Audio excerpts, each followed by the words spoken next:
Un trône baigné de sang, une couronne forgée dans la paranoïa, une dynastie anéantie par la main de son propre souverain. L'histoire d'Ivan le Terrible est celle d'une nation naissante, façonnée par la fureur d'un seul homme. D'où nous regardez-vous ? N'hésitez pas à le dire en commentaire, cela nous fait toujours très plaisir. Et pour nous soutenir gratuitement, vous pouvez aimer la vidéo et vous abonner à la chaîne. Au cœur d'une Russie médiévale déchirée par les complots, un jeune prince orphelin hérite d'un pouvoir immense et de dangers encore plus grands. Son enfance, marquée par la trahison et l'humiliation, forgera un caractère d'une complexité effrayante. De réformateur visionnaire à tyran sanguinaire, son règne transformera la Moscovie en un empire, mais à un coût terrible. Voici le récit du premier tsar de toutes les Russies, l'homme et le monstre connu sous le nom d'Ivan Vassilievitch. Au cœur de l'auguste et tumultueuse cité de Moscou, le 25 août 1530, naquit un enfant dont le destin allait marquer la terre russe d'une empreinte de feu et de sang. Ivan Vassilievitch était le fils tant attendu du grand prince Vassili III, souverain de Moscovie, et de sa seconde épouse, Elena Glinskaya. Sa naissance fut perçue comme un miracle, une réponse divine aux prières d'un monarque vieillissant et sans héritier mâle de son premier mariage. La lignée d'Ivan était doublement prestigieuse. Par son père, il descendait de la longue dynastie des Rurikides qui régnait sur les terres slaves depuis des siècles, une lignée qui plongeait ses racines dans les légendes des Varegs fondateurs.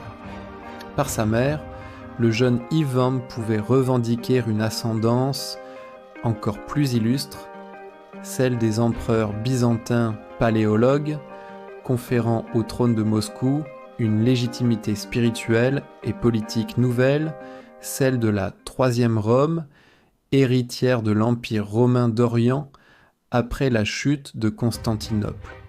Cette dualité entre la rudesse des princes guerriers du Nord et le raffinement impérial de Byzance semblait préfigurer la complexité du futur souverain. L'enfant fut baptisé dans la splendeur des cathédrales du Kremlin, entouré d'une cour où l'espoir se mêlait déjà aux intrigues.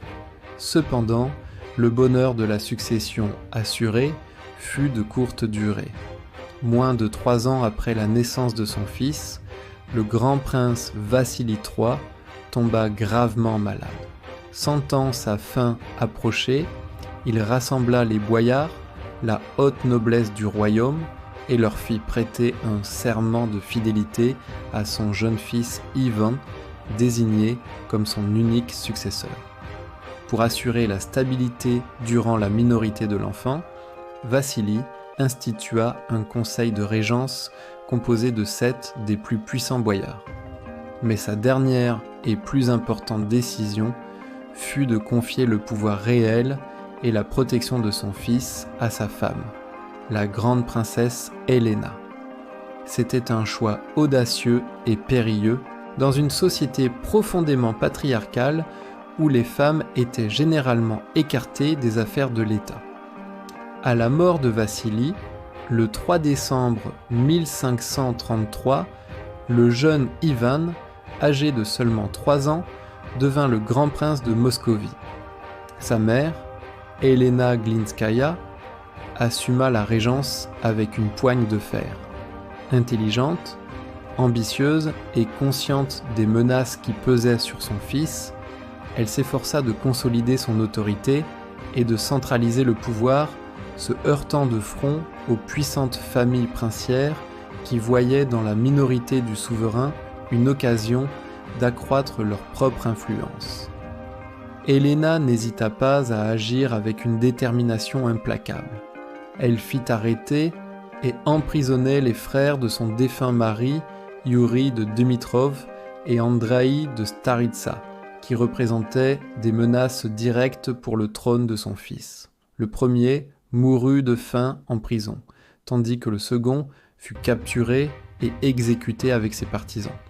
La régente mena également une politique extérieure active, signant une trêve avec le Grand-Duché de Lituanie et engageant des réformes monétaires pour unifier le royaume.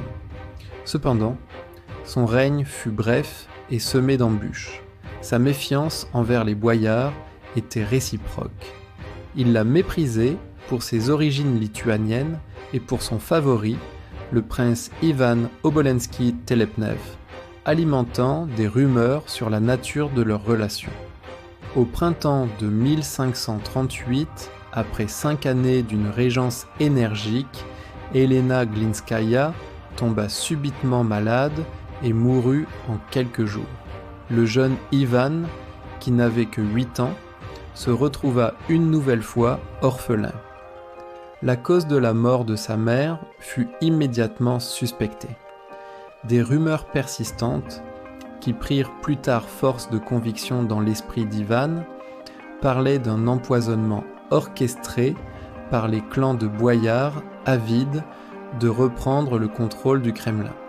Des analyses modernes, effectuées sur ces restes, ont d'ailleurs révélé des niveaux élevés de mercure, accréditant la thèse de l'assassinat. La mort brutale de sa mère fut le premier grand traumatisme de la vie du jeune grand prince. Il fut brutalement arraché à la sécurité relative que lui procurait la présence maternelle et projeté dans un monde de violence, de duplicité et de lutte acharnée pour le pouvoir. Le trône, qui aurait dû être le symbole de sa puissance, devint le centre d'une arène où les loups se disputaient les restes de l'autorité royale, avec un enfant souverain comme spectateur impuissant et terrifié. L'héritier de Byzance était désormais un orphelin, seul au sommet d'un État en proie au chaos. La mort de la régente Elena Glinskaya inaugura l'une des périodes les plus sombres et les plus formatrices de la vie d'Ivan. Le pouvoir, laissé vacant, fut immédiatement saisi par les clans de boyards les plus puissants, principalement les familles Chouïski et Belsky, qui se lancèrent dans une lutte féroce pour la suprématie. Le Kremlin, qui avait été une forteresse protégeant le jeune grand prince, se transforma en une cage dorée, un théâtre de cruauté et d'humiliation. Ivan et son jeune frère Iouri, qui était sourd-muet, devinrent des pions dans ce jeu impitoyable. Ils étaient les symboles de la légitimité, des figures que chaque faction cherchait à contrôler pour justifier son autorité. En public, on leur témoignait un respect de façade, s'inclinant devant eux lors des cérémonies officielles. Mais en privé, ils étaient traités avec un mépris et une négligence qui laissèrent des cicatrices indélébiles dans l'esprit du jeune Ivan.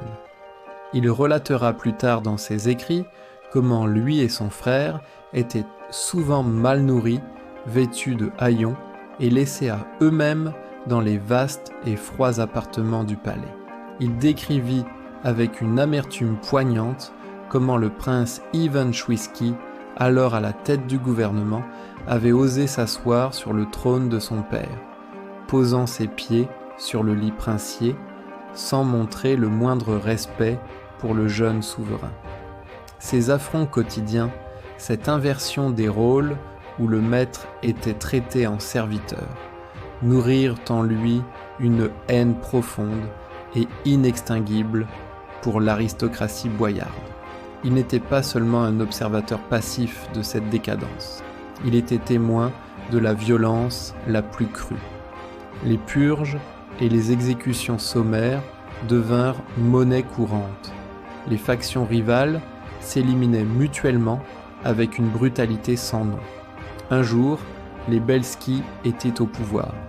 Le lendemain, les Chouïski prenaient leur revanche, envahissant le palais, traînant leurs ennemis hors de leur chambre pour les battre à mort sous les yeux terrifiés de l'enfant prince. Un épisode particulièrement marquant fut le sort du métropolite Joasaph, qui tenta de protéger les princes Belsky. il fut chassé de sa cathédrale, battu et humilié par les partisans des Chouïski.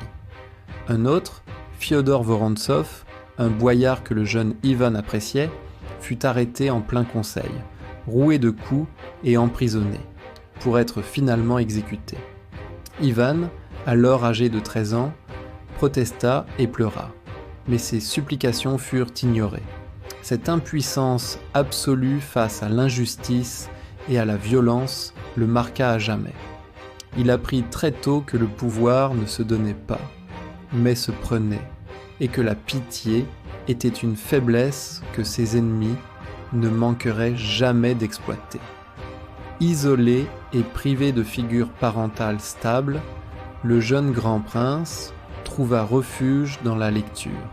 Il se plongea avec ferveur dans les textes religieux, les chroniques russes et les histoires des empereurs romains et byzantins. Il y découvrit les concepts de l'autocratie, de la nature divine du pouvoir monarchique et du devoir du souverain d'exiger une obéissance absolue de ses sujets. Ces lectures devinrent le fondement de son idéologie politique future. Elles lui offrirent un cadre pour comprendre le chaos qui l'entourait et un modèle pour le pouvoir qu'il aspirait à exercer. Mais cette enfance brutale eut aussi un effet plus sombre sur sa psychologie. La cruauté dont il était témoin devint pour lui une forme de normalité. Selon certaines sources, le jeune Ivan et sa bande de jeunes compagnons, les Potiechny, s'adonnaient à des jeux cruels, tourmentant les animaux et terrorisant les habitants de Moscou depuis les remparts du Kremlin. Il aurait pris plaisir à jeter des chiens et des chats du haut des tours, observant leur chute avec une froide curiosité. Ces actes, rapportés par ses détracteurs qu'ils soient vrais ou exagérés, témoignent d'une désensibilisation à la souffrance et d'un besoin croissant de contrôle et de domination. La duplicité des boyards lui enseigna l'art de la dissimulation.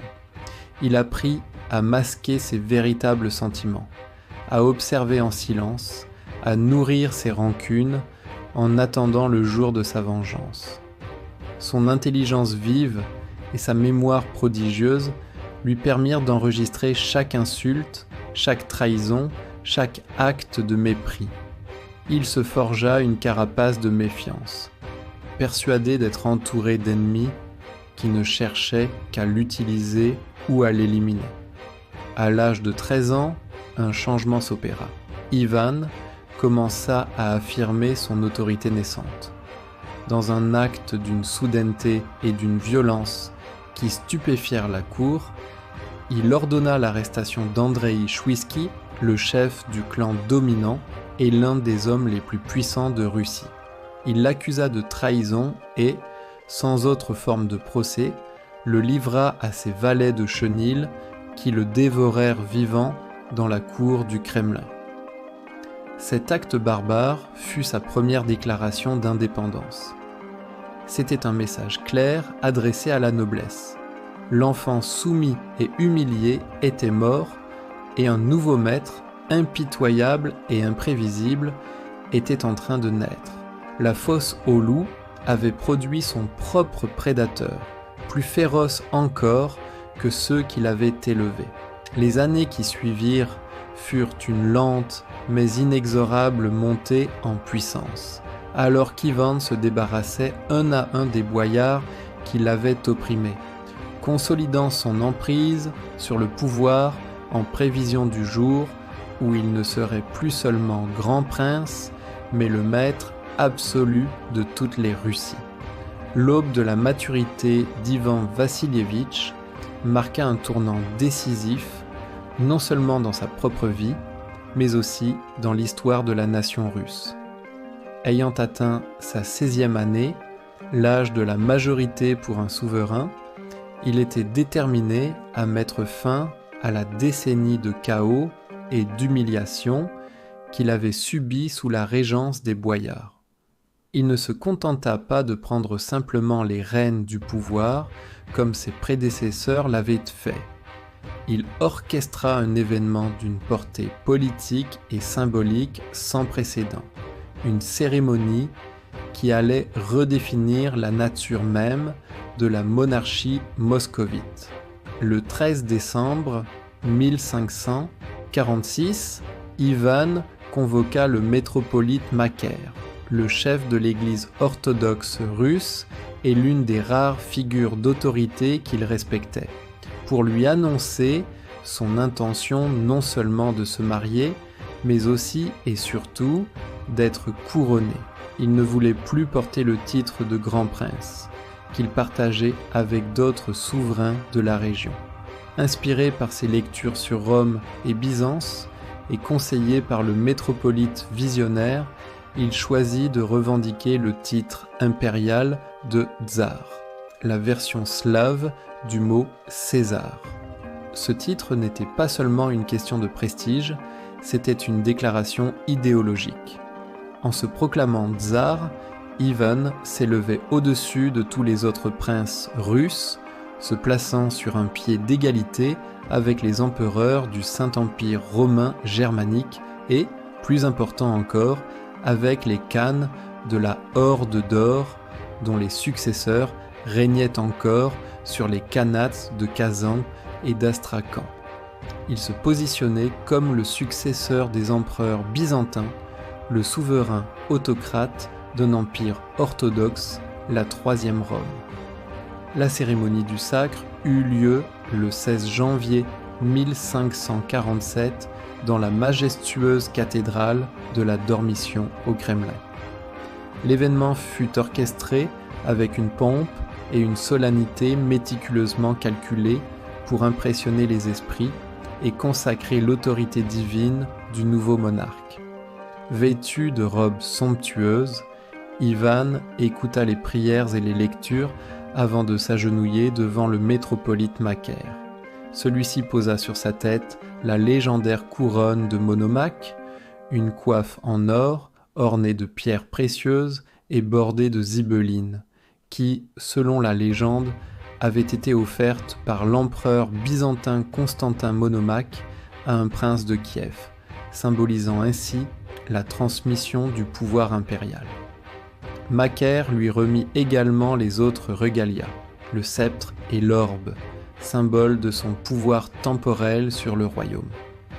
Le jeune homme qui se releva n'était plus seulement Ivan Vassilievitch, grand prince de Moscou. Il était le premier tsar de toutes les Russies, oint par Dieu, le père de son peuple et son juge suprême. Cet acte audacieux consolida son pouvoir d'une manière que la simple hérédité n'aurait pu garantir.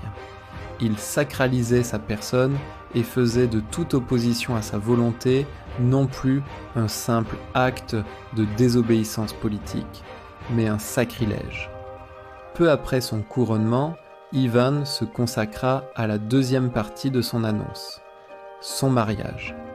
Plutôt que de chercher une alliance politique avec une princesse étrangère, une pratique courante à l'époque, il prit une décision tout aussi significative que son couronnement. Il organisa une sorte de concours de beauté, faisant venir des centaines de jeunes filles issues de la noblesse de tout le royaume. Ce processus, bien que traditionnel, lui permettait de choisir une épouse non pas pour la puissance de sa famille, mais pour ses propres mérites, tout en évitant de renforcer un clan de boyards au détriment des autres. Son choix se porta sur Anastasia Romanovna Zakharina Yurieva, une jeune femme issue d'une famille de boyards relativement mineure, mais réputée pour sa beauté, sa piété et sa douceur. Ce choix fut une surprise et une déception pour les grandes familles princières, qui espéraient placer une de leurs filles sur le trône. Pour Ivan, cependant, Anastasia représentait un havre de paix et de stabilité. Elle était tout ce que la cour des boyards n'était pas, douce, vertueuse et surtout entièrement dévouée à son époux. Leur mariage célébrée le 3 février 1547, fut, selon tous les témoignages, une union heureuse et harmonieuse. Anastasia eut une influence apaisante et modératrice sur le caractère colérique et méfiant de son mari. Elle lui donna plusieurs enfants, assurant ainsi, pour un temps, la pérennité de la dynastie. Cependant, la consolidation du pouvoir du jeune tsar ne se fit pas sans heurts. Quelques mois seulement après son mariage, durant l'été 1547, une série de catastrophes s'abattit sur Moscou. Une terrible sécheresse fut suivie d'incendies dévastateurs qui ravagèrent la ville, construite en grande partie en bois. Des milliers de personnes perdirent leurs maisons et leurs biens. La population, affamée et désespérée, cherchait des coupables. La rumeur, attisée par des ennemis du trône, accusa la famille maternelle du tsar, les Glinski, d'avoir provoqué les incendies par sorcellerie. Une émeute éclata. Une foule en furie lyncha un oncle d'Ivan et se dirigea vers le village de Vorobiovo, où le jeune tsar s'était réfugié, exigeant qu'il leur livre sa grand-mère. Ivan, pour la première fois, fit face à la colère de son peuple. Il affronta la foule, non avec des gardes, mais avec des paroles. Il réussit à calmer les émeutiers et à les disperser. Mais l'événement le marqua profondément. Il comprit que le pouvoir divin de la couronne ne le mettait pas à l'abri de la fureur populaire et que la stabilité de son règne dépendait non seulement de sa capacité à soumettre la noblesse, mais aussi à gouverner avec justice. Cette crise fut un baptême du feu pour le premier tsar, lui révélant la fragilité de son pouvoir absolu et la nécessité de profondes réformes pour apaiser les tensions qui couvaient au sein de son royaume. Après avoir survécu à la fureur des émeutes de Moscou, le jeune tsar Ivan IV prit conscience que la consolidation de son pouvoir autocratique ne pouvait reposer uniquement sur la force et le symbolisme.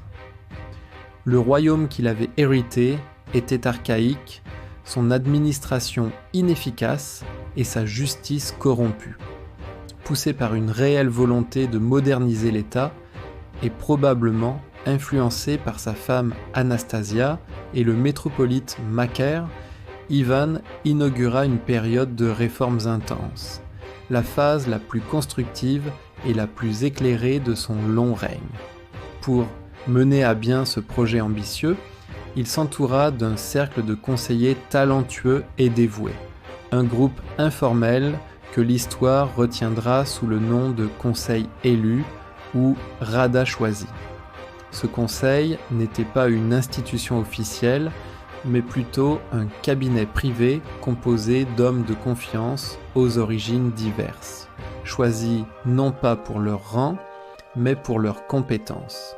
Parmi eux figurait le prêtre Sylvestre, confesseur du tsar, homme d'une grande intelligence politique et d'une piété austère.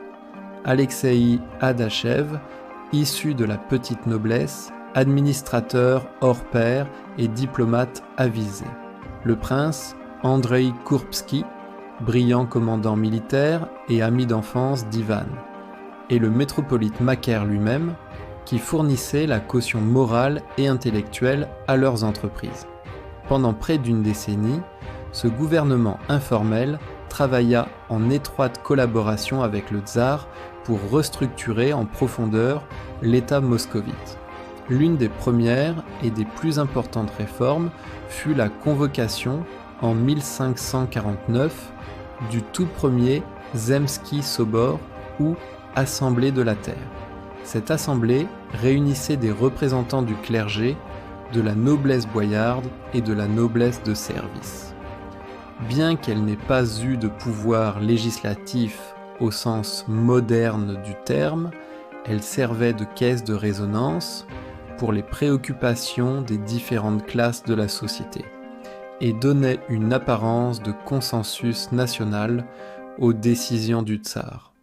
Lors de ce premier sobor, Ivan prononça un discours remarquable, se repentant des abus de sa jeunesse et promettant de gouverner avec justice et de protéger son peuple de l'avidité des fonctionnaires corrompus.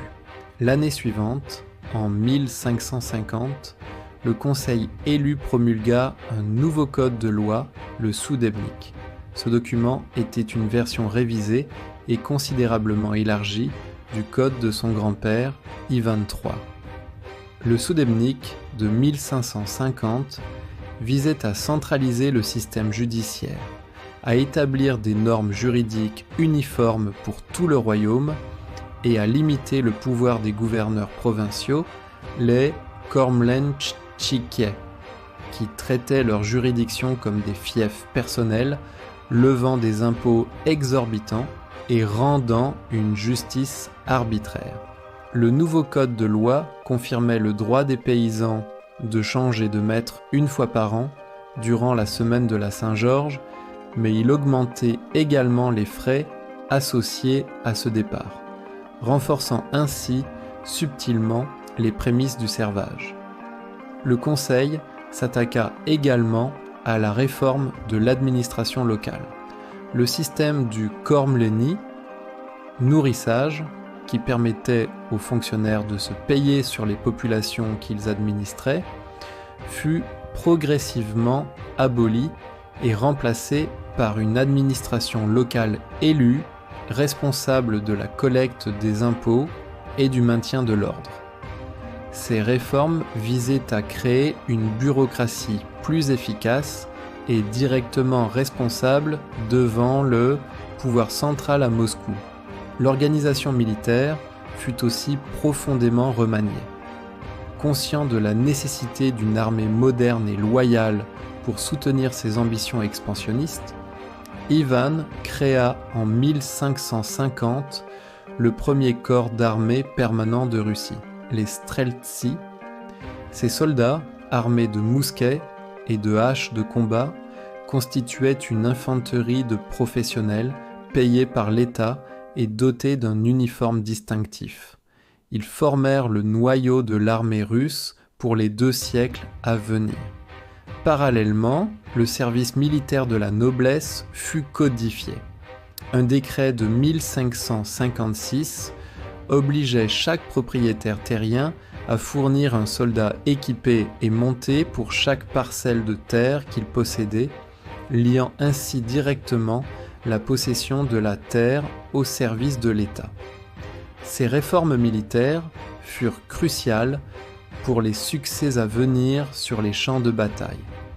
Enfin, sur le plan religieux, le concile de l'Église de 1551, connu sous le nom de Concile des 100 chapitres, Stoglav, fut convoqué pour unifier les rites et les pratiques liturgiques et pour moraliser la vie du clergé. Bien que de nombreuses décisions du Stoglav n'aient pas été pleinement appliquées, il témoigne de la volonté du tsar et de son conseil d'imposer l'ordre et l'uniformité dans tous les aspects de la vie du royaume. Durant cette période, Ivan apparut comme un souverain modèle, pieux, travailleur, à l'écoute de ses conseillers et soucieux du bien-être de son État. Il semblait avoir surmonté les traumatismes de son enfance et canalisé son énergie formidable vers la construction d'une Russie plus forte et plus juste. Le conseil élu avait réussi à contenir les aspects les plus sombres de sa personnalité, lui fournissant un cadre et une direction. Cependant, sous la surface de cette collaboration fructueuse, les graines de la méfiance commençaient déjà à germer. L'autocrate qui sommeillait en Ivan supportait mal l'influence de ses conseillers et les ambitions personnelles du tsar, notamment en matière de politique étrangère, allaient bientôt entrer en conflit avec la prudence du conseil élu, préparant le terrain pour la rupture brutale qui mettrait fin à cette ère dorée de réforme. La consolidation interne de l'État moscovite, sous l'égide du conseil élu, permis au tsar Ivan IV de se tourner vers une politique extérieure audacieuse et expansionniste. Son ambition principale était de neutraliser la menace constante que représentaient les khanats tatars, vestiges de la Horde d'or qui avait dominé la Russie pendant plus de 2 siècles. Les khanats de Kazan et d'Astrakhan, situés le long du fleuve Volga, non seulement lançaient des raids dévastateurs sur les terres russes, capturant des esclaves et pillant les villages, mais ils bloquaient également la route commerciale vitale de la Volga vers la mer Caspienne et l'Orient. Ivan, se considérant comme l'héritier des empereurs byzantins et le défenseur de la foi orthodoxe, voyait dans la conquête de ces territoires musulmans une mission à la fois stratégique, économique et sacrée. Après 2 campagnes infructueuses en 1548 et 1550, Ivan prépara une 3e expédition contre Kazan avec une minutie et une ampleur sans précédent. Il mobilisa une armée formidable, estimée à 150 000 hommes, équipée d'une artillerie de siège puissante et moderne, supérieure à tout ce que les Tatars pouvaient lui opposer. Pour assurer la logistique de cette immense force, les ingénieurs russes construisirent en amont de la Volga une forteresse en bois qui fut ensuite démontée, transportée par flottage sur le fleuve et réassemblée en face de Kazan. Cette nouvelle place forte, nommée Sviajsk, servit de base d'opération et de point de ravitaillement pour le siège à venir. Le siège de Kazan débuta à la fin du mois d'août 1552. La ville était protégée par d'imposantes murailles de bois et de terre, et défendue par une garnison tatare déterminée, dirigée par le khan Yadegar Mokammad. Ivan dirigea personnellement les opérations, supervisant la disposition de l'artillerie et encourageant ses troupes. Le siège fut long et difficile. Les Tatars effectuaient des sorties audacieuses, harcelant les assiégeants, tandis que les canons russes pilonnaient sans relâche les fortifications. L'ingénieur militaire Ivan Virodkov joua un rôle crucial, dirigeant la construction de tours de siège mobiles et surtout la réalisation d'un projet de sape. Des mineurs furent chargés de creuser des tunnels sous les murailles de la ville pour y placer de puissantes charges de poudre à canon. Le moment décisif arriva le 1er octobre. Une première explosion détruisit une partie des remparts près de la porte Arsk, mais les défenseurs réussirent à contenir l'assaut russe. Le lendemain, le 2 octobre, une seconde explosion, beaucoup plus puissante, ouvrit une brèche béante dans les murs, anéantissant une grande partie de la garnison qui s'y était massée. L'assaut général fut donné. Les troupes russes, menées par les Streltsy et la noblesse de service, se ruèrent dans la ville. La bataille qui s'ensuivit fut d'une violence extrême. Les combats se déroulèrent rue par rue, maison par maison. Les défenseurs tatars, sachant qu'aucune pitié ne leur serait accordée, se battirent jusqu'au dernier homme. Ivan avait initialement donné l'ordre d'épargner les civils, mais dans le chaos et la fureur de la bataille, cet ordre fut ignoré. Un massacre terrible s'ensuivit. La quasi-totalité de la population masculine de Kazan fut tuée, et les femmes et les enfants furent faits prisonniers. La ville, qui avait été un centre commercial et culturel florissant, fut réduite à un champ de ruines fumantes et de cadavres. La nouvelle de la chute de Mandijed Kazan fut accueillie à Moscou par des scènes de liesse extraordinaires. Le tsar fut acclamé en héros, le vainqueur de l'ennemi héréditaire, le champion de la chrétienté. des prières d'action de grâce furent chantées dans toutes les églises. Pour commémorer cette victoire historique, Ivan ordonna plus tard la construction de la cathédrale Saint-Basile le Bienheureux sur la place Rouge, un chef-d'œuvre architectural dont les coupoles bigarrées devaient symboliser le royaume céleste et la gloire de son triomphe. La conquête de Kazan eut des conséquences immenses. Elle ouvrit la totalité du cours moyen de la Volga au contrôle russe et ouvrit la voie à la colonisation de nouvelles terres fertiles. Le choc de la chute de Kazan se propagea dans tout le monde tatar. 4 ans plus tard, en 1556, le Khanat d'Astrakhan, situé à l'embouchure de la Volga sur la mer Caspienne, tomba à son tour presque sans combat. Une petite force expéditionnaire russe suffit à chasser le khan local et à annexer la ville. Avec la prise d'Astrakhan, la Russie contrôlait désormais l'intégralité de la voie navigable de la Volga, établissant une route commerciale directe vers la Perse et l'Asie centrale. Le succès de ces campagnes orientales marqua l'apogée de la collaboration entre Ivan et le conseil élu. Le tsar avait prouvé ses qualités de chef militaire et de stratège, tandis que les réformes administratives et militaires de ses conseillers avaient fourni les moyens de la victoire. Cependant, ce triomphe renforça également le sentiment d'Ivan d'être un souverain choisi par Dieu, dont les décisions ne sauraient être remises en question.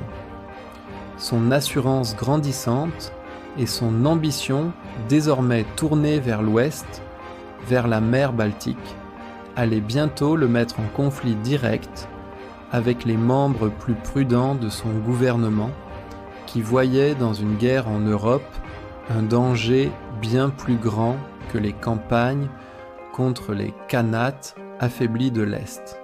La conquête de la Volga, bien qu'étant son plus grand triomphe, marqua paradoxalement le début de la fin de l'ère de la concorde et des réformes. Au retour de la campagne victorieuse de Kazan, la popularité et l'autorité d'Ivan le Terrible étaient à leur zénith.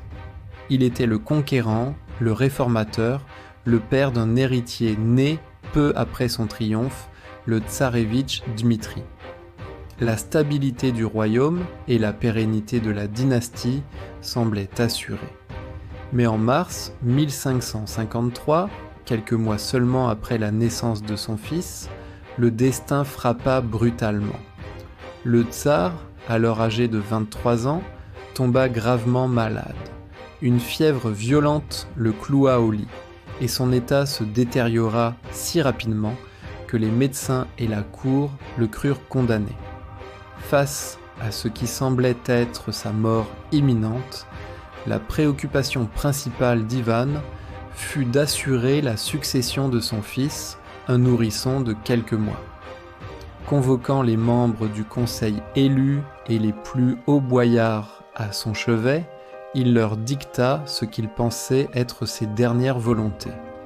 Il exigea que tous prêtent immédiatement serment de fidélité au tsarévitch Dmitri et jurent de reconnaître l'autorité de sa mère, la tsaritsa Anastasia, comme régente. Pour Ivan, cette démarche était la seule et unique façon de prévenir un retour au chaos de sa propre enfance. Il voulait à tout prix éviter que son fils ne devienne le jouet des mêmes factions princières qui l'avaient terrorisé et humilié. C'est alors qu'un drame politique éclata dans la chambre du souverain agonisant. À la stupéfaction et à la fureur d'Ivan, plusieurs de ses plus proches conseillers, y compris des membres du conseil élu, hésitèrent. Une faction puissante parmi les boyards refusa de prêter serment à un bébé en lange, comme ils le dirent. Leur argument était pragmatique. Une nouvelle régence, surtout dirigée par les parents d'Anastasia, les Romanov, qu'ils méprisaient, replongerait inévitablement le pays dans une guerre des clans. Ils craignaient que les Romanov n'usurpent le pouvoir pour leur propre compte. Ils proposèrent une alternative. Le cousin du tsar, le prince Vladimir de Staritsa, adulte, expérimenté et respecté. Vladimir semblait un candidat plus à même de garantir la stabilité du royaume. Même certains des conseillers les plus proches d'Ivan, comme Sylvestre, semblaient pencher en faveur de cette solution. Pour le tsar fiévreux et alité, cette hésitation fut une trahison insupportable. Il y vit la preuve ultime de la duplicité des boyards, leur éternelle ambition de saper le pouvoir autocratique et de démembrer l'État pour servir leurs propres intérêts. Il les supplia, les menaça, leur rappelant leurs serments et les conséquences terribles d'une guerre de succession. La tension dans la chambre était à son comble. Alexeï Adachev, l'un des principaux membres du conseil élu, aurait déclaré qu'il serait heureux de servir Ivan et son fils, mais qu'il ne se soumettrait pas aux Romanov qui les gouverneraient comme des esclaves. Finalement, après d'intenses pressions et grâce à l'intervention de boyards restés loyaux, les opposants finirent par céder et prêtèrent serment à Dmitri, mais le mal était fait. Contre toute attente, Ivan commença à se rétablir. Lentement, la fièvre tomba et il recouvra ses forces. Mais l'homme qui se releva de son lit de malade n'était plus tout à fait le même. La crise avait gravé dans son esprit une méfiance indélébile envers ceux qui l'entouraient. Il n'oublierait jamais les visages de ceux qui avaient hésité, de ceux qui avaient osé envisager un autre souverain alors que lui-même respirait encore. Il interpréta leur prudence comme une déloyauté pure et simple, un complot contre sa femme et son fils. Cet épisode marqua la première fissure sérieuse dans la relation entre Ivan et le conseil élu. Il commença à se distancier d'Adachev et de Sylvestre, les soupçonnant de sympathie pour la cause de son cousin Vladimir. Une tragédie personnelle vint encore assombrir ce tableau. Peu après son rétablissement, Ivan entreprit un pèlerinage au monastère de Kirillo-Belozersky pour remercier Dieu de sa guérison. Il emmena avec lui sa femme et le jeune tsarévitch Dmitri. Au cours du voyage en bateau sur la rivière Chexna, le navire royal chavira. Les adultes furent sauvés, mais le nourrisson, Dmitri, glissa des bras de sa nourrice et se noya. La perte de son héritier tant attendu fut un coup terrible pour Ivan et Anastasia, une douleur qui ne fit qu'exacerber la tension psychologique du tsar. Bien que le couple ait eu d'autres fils par la suite, la mort du premier-né laissa une cicatrice. La crise de succession de 1553 fut le véritable point de bascule psychologique du règne d'Ivan. Elle réveilla les démons de son enfance, sa peur de l'abandon et de la trahison. La loyauté absolue devint pour lui une obsession. Il commença à voir des complots partout, à douter de tous, même de ses plus proches collaborateurs. L'harmonie qui avait caractérisé le début de son règne était rompue. L'ombre de la trahison planait désormais sur le Kremlin, et Ivan, convaincu d'avoir entrevu la véritable nature de ses serviteurs, attendait son heure pour exiger un terrible prix pour leur moment d'hésitation. La confiance était morte, et la paranoïa, qui allait devenir la marque de fabrique de la seconde moitié de son règne, avait pris racine. Après avoir sécurisé sa frontière orientale avec les conquêtes de Kazan et d'Astrakhan, l'ambition d'Ivan le Terrible se tourna vers l'ouest. Son nouvel objectif stratégique était de briser l'isolement de la Russie et de lui donner un accès direct à la mer Baltique. Le contrôle d'un port sur la Baltique lui permettrait d'établir des relations commerciales directes avec l'Europe occidentale.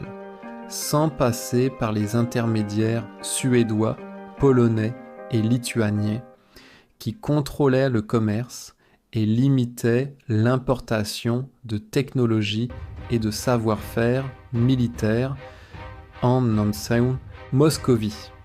La cible d'Ivan était la Livonie, une confédération de territoires située sur les actuels États d'Estonie et de Lettonie, dirigée par l'ordre des chevaliers teutoniques, un ordre militaire catholique alors en plein déclin. Trouvant un prétexte dans le non-paiement d'un ancien tribut, Ivan lança l'invasion de la Livonie en janvier 1558. Ce fut le début d'un conflit long, complexe et finalement désastreux qui allait durer près de 25 ans, la guerre de Livonie. Initialement, la campagne fut un succès foudroyant. L'armée russe, modernisée et aguerrie par les campagnes de l'Est, s'empara rapidement de plusieurs forteresses clés, dont Narva et Dorpa. La prise de Narva fut particulièrement importante, car elle offrit à la Russie son premier débouché sur la Baltique, et des marchands anglais et hollandais commencèrent bientôt à y commercer. Cependant, ce succès initial alerta les puissances voisines. La Pologne, la Lituanie, la Suède et le Danemark ne pouvaient accepter l'arrivée de la puissance moscovite sur les rives de la Baltique. La guerre locale contre un ordre de chevaliers affaibli se transforma rapidement en un conflit international majeur, un bourbier sanglant où les alliances se faisaient et se défaisaient. C'est dans ce contexte de guerre de plus en plus difficile que se produisit un événement qui frappa Ivan comme un coup de poignard personnel et politique, la trahison de l'un de ses plus proches amis et de ses plus brillants commandants, le prince Andreï Kourbski. Kourbski était un descendant des Rurikides, un héros des sièges de Kazan, un membre éminent du conseil élu et un ami d'enfance du tsar. Il avait été l'un des artisans des réformes et l'un des piliers du régime. Cependant, au fil des années, Kourbski s'était montré de plus en plus critique envers la politique d'Ivan. Il désapprouvait l'escalade de la guerre en Livonie et surtout, il était horrifié par la méfiance croissante et la cruauté du tsar envers la noblesse boyarde. Craignant pour sa propre vie, après la disgrâce et l'exécution de plusieurs autres boyards, Kourbski prit une décision radicale. En avril 1564, alors qu'il commandait les troupes russes en Livonie, il abandonna son poste et s'enfuit, passant du côté de l'ennemi, le roi Sigismond II de Pologne-Lituanie. Pour Ivan, cette défection fut bien plus qu'une simple trahison militaire. C'était l'ultime confirmation de ses pires craintes, même les plus proches, les plus loyaux en apparence, pouvaient se retourner contre lui. Il y vit la preuve irréfutable de la corruption morale de l'ensemble de la classe des boyards. La trahison de Kourbski ne fut pas silencieuse. Depuis son exil en Lituanie, il entama une correspondance avec Ivan, un échange de lettres d'une violence et d'une importance historique exceptionnelle. Dans sa première lettre, Kourbski accusa le tsar d'être un tyran sanguinaire, d'avoir persécuté sans raison des serviteurs innocents et loyaux, et d'avoir souillé le seuil de l'église de sang de martyrs. Il justifiait sa fuite par la nécessité d'échapper à la fureur insupportable du souverain. La réponse d'Ivan fut un long et fulgurant traité d'autocratie, une défense passionnée de son pouvoir absolu et divin. Il y déversait toute sa haine et son mépris pour la classe des boyards, rappelant les humiliations de son enfance et accusant Kourbski et ses pairs de vouloir constamment affaiblir le trône. Il se présentait non pas comme un tyran, mais comme un instrument de la colère divine, châtiant les traîtres comme Dieu l'exigeait. il qualifiait Kourbsky de chien et de Judas dont l'âme était damnée pour l'éternité.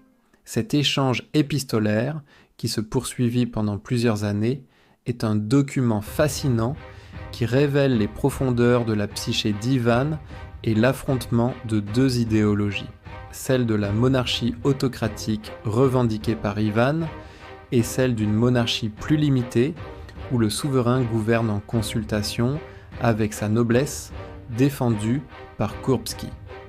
La défection de Kourbsky eut des conséquences immédiates et terribles. Elle alimenta la paranoïa d'Ivan jusqu'à un point de non-retour.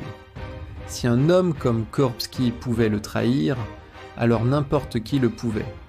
Le tsar devint convaincu qu'un vaste complot boyard était à l'œuvre pour le renverser. Il entama une première vague de purges, exécutant plusieurs boyards de haut rang et leurs familles, soupçonnés de sympathie pour le fugitif.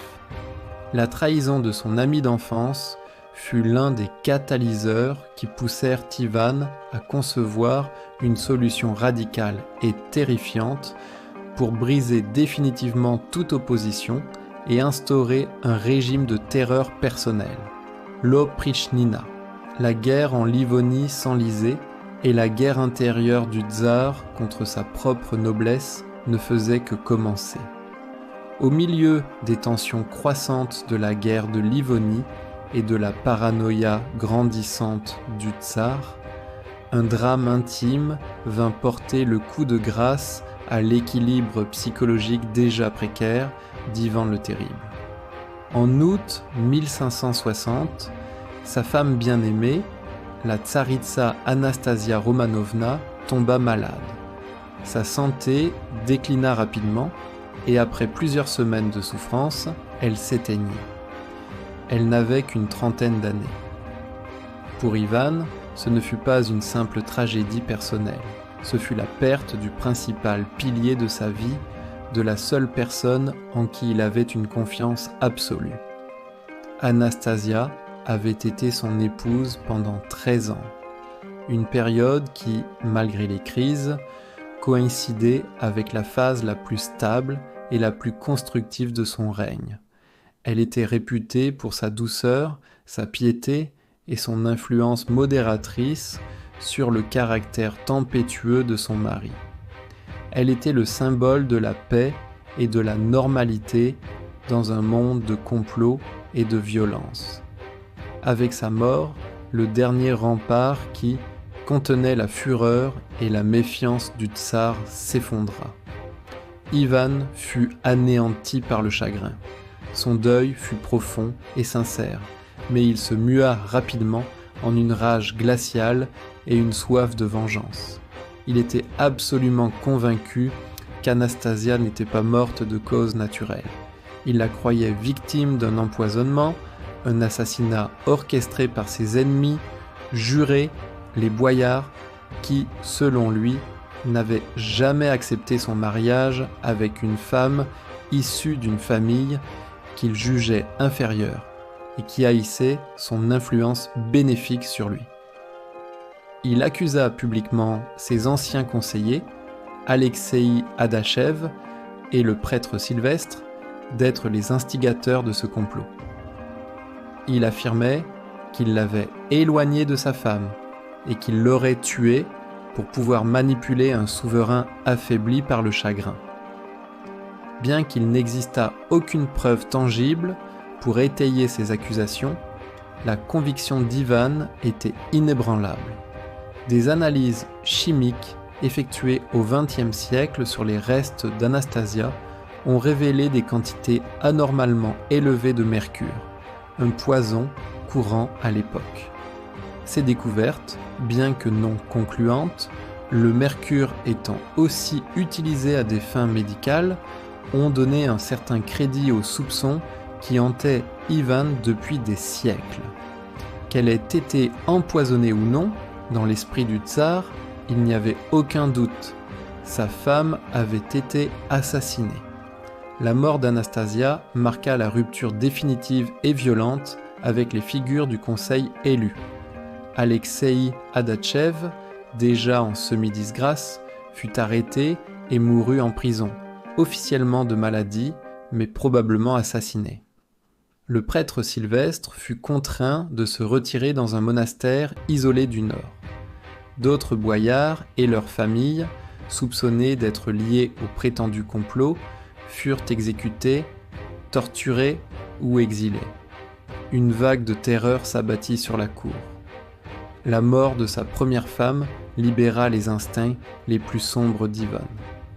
Sans la présence apaisante d'Anastasia, il s'abandonna à une vie de débauche et de cruauté. Il se remaria à plusieurs reprises, choisissant souvent ses épouses dans des circonstances étranges et les répudiant ou les envoyant au couvent avec une facilité déconcertante. Aucune de ses épouses ultérieures ne parvint jamais à remplacer Anastasia ni à exercer la même influence sur lui. Son mariage avec Maria Temryukovna, une princesse circassienne d'une beauté sauvage, fut particulièrement révélateur. Contrairement à la douce Anastasia, Maria était réputée pour son caractère féroce et vindicatif, et selon certains chroniqueurs, elle aurait encouragé les pires penchants de son mari. La conviction d'avoir été trahie au plus profond de son intimité, par le meurtre de l'être qu'il aimait le plus, acheva de transformer Ivan. Il se persuada qu'il était engagé dans une guerre à mort, non seulement contre des ennemis extérieurs comme la Pologne et la Suède, mais aussi contre un ennemi intérieur insidieux et omniprésent, l'aristocratie boyarde dans son ensemble. Il ne s'agissait plus de punir des individus pour des actes de trahison avérés, mais d'éradiquer une classe sociale qu'il considérait comme intrinsèquement corrompue et déloyale. La mort d'Anastasia fut l'événement catalyseur qui fit passer Ivan d'un souverain autoritaire et parfois cruel à un tyran paranoïaque et systématique.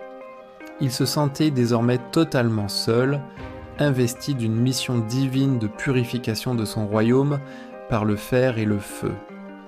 Toutes les leçons de son enfance, la violence, la duplicité, l'impuissance, refirent surface avec une force décuplée. Il se prépara à prendre des mesures d'une radicalité inouïe, des mesures qui allaient diviser son royaume en deux et plonger la Russie dans une décennie de terreur aveugle. Le chagrin d'un veuf était sur le point de devenir le cauchemar de toute une nation. La fureur qui couvait depuis la mort de sa mère, depuis l'humiliation face au Chouïski, depuis le serment hésitant sur son lit de malade et depuis la fuite de Kourbski, avait enfin trouvé son exutoire. La mort d'Anastasia n'était pas la cause de la terreur à venir, mais elle fut l'étincelle qui alluma l'incendie. 4 ans après la mort de son épouse Anastasia, la paranoïa d'Ivan le Terrible avait atteint son paroxysme. La guerre de Livonie s'éternisait, les coups s'accumulaient et les défaites militaires succédaient aux victoires initiales. Le tsar était de plus en plus isolé, persuadé que les échecs militaires et les difficultés du royaume étaient le résultat direct des trahisons et du sabotage de la noblesse boyarde. Convaincu que des mesures ordinaires ne suffisaient plus pour briser cette résistance et purger le pays des traîtres, il conçut un plan d'une audace et d'une théâtralité extraordinaire, une manœuvre politique conçue pour lui conférer un pouvoir absolu et sans précédent. Le 3 décembre 1564, Ivan accomplit un acte qui stupéfia la nation entière. Accompagné de sa famille, de sa cour, de son trésor et d'une escorte militaire, il quitta subitement Moscou. Il ne donna aucune explication, aucune destination précise. Il se contenta de se rendre dans les monastères pour prier, laissant la capitale dans un état de confusion et d'anxiété totale. Pendant un mois, le silence se fit. Le gouvernement était paralysé les boyards ne sachant comment interpréter ce départ énigmatique.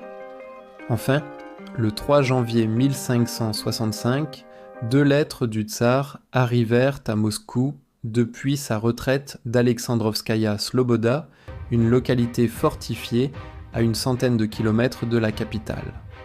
La première lettre était adressée au métropolite Athanase et à la Douma des boyards. Dans un réquisitoire implacable, Ivan y énumérait toutes les trahisons, réelles ou imaginaires, qu'il avait subies de la part de la noblesse et du clergé depuis son enfance. Il les accusait de détournement de fonds, d'incompétence militaire et de complot visant à l'assassiner. En conclusion, il annonçait qu'il ne pouvait plus supporter cette situation et, le cœur lourd, il abdiquait du trône, laissant le royaume entre leurs mains.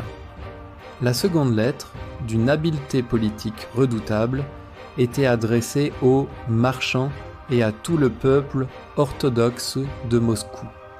Dans celle-ci, Ivan les assurait qu'il n'avait aucune rancune envers eux et qu'il n'était en rien responsable de sa décision. L'effet de cette double communication fut exactement celui qu'Ivan avait calculé. Les boyards furent paniqués. Une abdication les laissait sans souverain légitime face à une population qui les tenait pour responsables du départ du tsar et face à des ennemis extérieurs prêts à profiter du chaos. Pour le peuple de Moscou, la nouvelle fut un choc terrible. Le tsar, leur père, loin de Dieu, les abandonnait. Manipulée ou non, une foule immense se rassembla et se dirigea vers le palais du métropolite, suppliant, pleurant et exigeant que le clergé et les boyards aillent chercher le tsar et le ramènent sur le trône à n'importe quel prix. Une délégation de hauts dignitaires de l'Église et de boyards fut donc contrainte de se rendre à Alexandrovskaya Sloboda pour implorer le retour d'Ivan. C'est là, dans sa retraite fortifiée, qu'Ivan les reçut. Selon les chroniqueurs, il semblait vieilli et épuisé, mais sa détermination était de fer. Il accepta de reprendre le trône, mais à des conditions non négociables. Il exigea le droit de punir les traîtres comme il l'entendait, par l'exécution, la confiscation de leurs biens, sans avoir à consulter la Douma des boyards ni à suivre les procédures habituelles. Mais sa condition la plus radicale fut la création de l'oprichnina. Le terme oprichnina désignait à l'origine l'apanage réservé aux veuves des princes. Ivan s'appropria ce mot pour désigner un nouveau territoire, un État dans l'État, qui serait sa propriété personnelle et exclusive. Ce territoire, qui comprenait certaines des terres les plus riches et des villes les plus stratégiques du royaume, y compris certains quartiers de Moscou, serait administré directement par lui et serait entièrement soustrait à la juridiction de l'administration traditionnelle, la Zemshchina, qui continuerait à être gouvernée par la Douma des boyards. Pour administrer et policer son domaine personnel, Ivan créa un corps spécial de serviteurs dévoués, les oprichniki. Initialement au nombre de 1000, puis de 6000, ces hommes étaient recrutés en dehors de la haute noblesse, souvent parmi des aventuriers ou des membres de la petite noblesse provinciale. Ils devaient prêter un serment de loyauté absolue au tsar et rompre tout lien avec leur famille et le reste de la société. Ils devinrent sa garde personnelle, sa police politique et ses bourreaux. Leur uniforme était sinistre et symbolique. Vêtus de noir, montant des chevaux noirs, ils portaient à leur selle une tête de chien et un balai.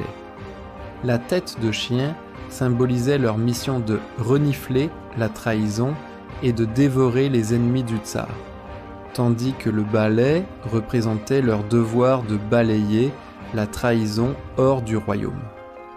Pris au piège, les boyards et le clergé, n'eurent d'autre choix que d'accepter toutes les conditions. Ivan rentra à Moscou en triomphe, non plus comme un simple souverain, mais comme un dictateur investi de pouvoirs illimités par la volonté populaire. La manœuvre de l'abdication avait été un coup de génie politique, transformant une crise de confiance en un plébiscite pour la tyrannie. La Russie était désormais un royaume schizophrène, divisé en deux parties. La naissance de l'Oprichnina marqua le début officiel du règne de la terreur, une période de 7 ans durant laquelle Ivan et ses sbires noirs allaient déchaîner une violence arbitraire et systématique contre leur propre peuple, redéfinissant à jamais l'image d'Ivan le Terrible dans l'histoire. L'instauration de l'Oprichnina en 1565 plongea la Moscovie dans une ère de terreur sans précédent. Ce qui avait été présenté comme un outil pour éradiquer la trahison devint rapidement un instrument de pillage systématique et de massacre de masse, dirigé non seulement contre la noblesse princière, mais contre quiconque se trouvait sur le chemin du tsar ou de ses sbires. La forteresse d'Alexandrovskaya Sloboda, la résidence d'Ivan au cœur de l'Oprichnina, fut transformée en une sorte de monastère infernal. Le tsar y créa un ordre monastique dont il était l'abbé et ses principaux oprichniki, les moines. Il suivait une routine macabre, alternant de longues prières et des services religieux avec des orgies de débauche et des séances de torture. Ivan, dans un mélange de piété fanatique et de sadisme, assistait personnellement aux interrogatoires, qui se déroulaient dans les sous-sols du palais et participait souvent lui-même aux tortures les plus atroces.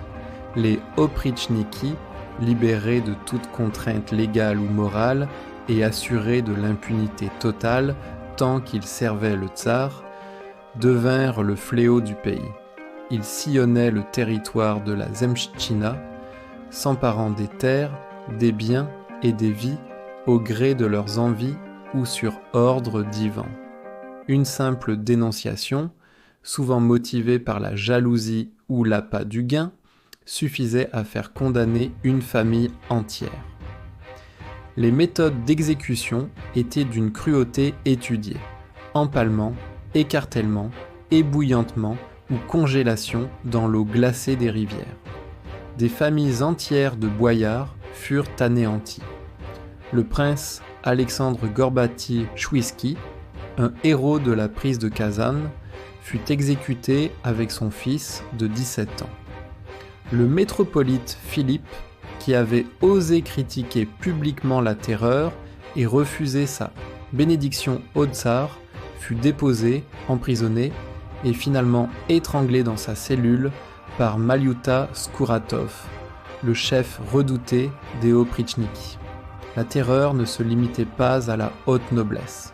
Des marchands, des paysans, des prêtres, des femmes et des enfants étaient massacrés pour des raisons futiles ou simplement pour l'exemple.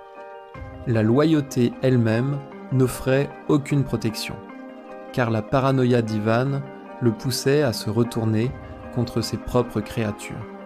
De nombreux oprichniki de la première heure finirent eux-mêmes dans les chambres de torture, accusés des mêmes crimes qu'ils avaient été chargés de punir. L'apogée de cette folie sanguinaire fut atteint durant l'hiver de 1570. Ivan conçut des soupçons, basés sur des accusations forgées de toutes pièces, selon lesquelles la grande et riche cité de Novgorod, ainsi que la ville voisine de Pskov, complotaient pour faire défection et se livrer à la Lituanie. Furieux, il rassembla une armée d'oprichniki et marcha vers le nord pour châtier les villes rebelles. Ce qui suivit fut l'un des massacres les plus effroyables de l'histoire russe. L'armée noire commença par piller et détruire toutes les villes et tous les villages sur son passage. Arrivé à Novgorod, la deuxième ville la plus importante de Russie, un centre de commerce et de culture, la terreur systématique fut déclenchée. Pendant 5 semaines, la ville fut livrée au pillage et au meurtre. Les opritchniki, sous le regard du tsar, se livrèrent à une orgie de violence. Des milliers d'habitants, sans distinction d'âge, de sexe ou de classe sociale, furent rassemblés et systématiquement exécutés. Ils étaient jetés, souvent avec leurs femmes et leurs enfants, dans les eaux glacées de la rivière Volkhov, où des sbires en barque les repoussaient sous la glace avec des pics. Les monastères furent pillés, les églises profanées, les maisons incendiées. Les chroniqueurs de l'époque parlent de dizaines de milliers de morts. Le nombre exact est impossible à établir, mais la ville de Novgorod fut complètement anéantie. Sa population fut décimée, son économie ruinée, et elle ne retrouva jamais sa gloire passée. Après avoir dévasté Novgorod, Ivan se dirigea vers Pskov. La ville, terrorisée par le sort de sa voisine, se prépara au même destin. Selon une légende célèbre, à son arrivée, Ivan fut accueilli par un Folland-Christ local, Nicolas Salos, qui lui offrit un morceau de viande crue en lui disant que le tsar, comme un chien, se nourrissait de chair humaine. Il aurait ensuite menacé Ivan de le frapper de la foudre s'il osait toucher à un seul habitant de Pskov. Pour une raison inconnue, que ce soit par superstition ou par un reste de lucidité, Ivan épargna la ville, se contentant de piller quelques églises avant de repartir. Le massacre de Novgorod marqua un point de non-retour dans la tyrannie d'Ivan. Il démontra que personne, aucune ville, aucune institution n'était à l'abri de sa fureur. Cependant, l'Oprichnina commençait à montrer ses limites. La division du pays avait créé un chaos administratif et militaire. En 1571, profitant de la désorganisation de l'armée russe, le khan de Crimée, Devlet-Girey, lança un raid audacieux, contourna les défenses russes, atteignit Moscou et incendia la ville. Les opritchniki, efficaces pour terroriser une population sans défense, se montrèrent totalement incapables de défendre la capitale. Cet échec militaire cuisant, combiné à la dévastation économique du pays, força Ivan à reconsidérer son système. En 1572, il abolit officiellement l'oprichnina, interdisant même de prononcer ce mot sous peine de mort. Il réunit les deux administrations et les deux armées, mais la terreur, bien que moins systématique, ne cessa pas complètement. Le pays était ruiné, sa population décimée et les structures sociales et économiques profondément endommagées. La terreur noire avait brisé le pouvoir des princes, mais elle avait aussi saigné la nation à blanc. Le règne d'Ivan le Terrible laissa la Russie transformée en empire, mais profondément meurtrie et au bord du chaos. En tuant son propre fils et héritier dans un accès de rage, il anéantit sa dynastie, pavant la voie à une ère de guerre civile connue sous le nom de temps des troubles. Quelle histoire souhaitez-vous voir ensuite? Si cette plongée dans les méandres du pouvoir vous a plu, n'hésitez pas à aimer la vidéo, à vous abonner à la chaîne, à laisser un commentaire et à la partager. Votre soutien est notre plus grande récompense.